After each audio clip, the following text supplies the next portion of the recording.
ఆఫీస్కి టైం అయింది, ఎవ్వడూ రాలా. పూర్తిగా బుద్ధి జ్ఞానం లేదు ఎవరికి. జీతాలు మాత్రం ముందే ఇచ్చేయాలి వీళ్ళకి. ఏంటి సార్ పొద్దు పొద్దునే చిరాకు పడుతున్నారు? యారా చంటిగా, ఆఫీస్ ఎన్నింటికి నువ్వు ఎన్నింటికి వచ్చావు? పూర్తిగా టైం సెన్స్ లేకుండా పోయింది నీకు. ఇది బాగలేదు సార్. ఆఫీస్ ఏమో 9ంటికి, మీరేమో 8ంటికి వచ్చేస్తారు, మళ్ళీ మా మీద.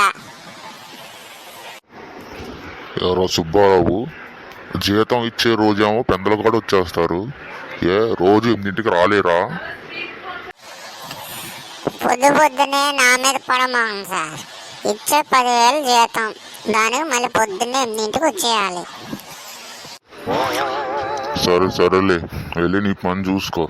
చెప్పింది చాలు కానీ. సరే సార్, ఉంటా. ఇంట్లోనేమో పిల్లం కూడా, ఇక్కడేమో వీడుకోవాల. చచ్చిపోతున్నావురా నాయన. ఏవమ్మా వెంకమ్మ, ఆఫీస్ ఎన్నింటికి నువ్వు ఎప్పుడు వచ్చావు? మీరు ఆపండి సార్, మీకు తెలియదా నేను ఎప్పుడు వచ్చాను? అయినా నేనంతా అటు ఇటు తిప్పేసి నన్ను నైట్ అంతా ఇసుకిచ్చేసి ఇప్పుడు పొద్దున్నే రమ్మంటే ఎట్లా? సరేలే, చాలే కానీ వెళ్ళి ఇంకా. ఈ పిల్ల, ఈ విషయం ఎవరికి చెప్పమాక, నా పరువు పోద్ది.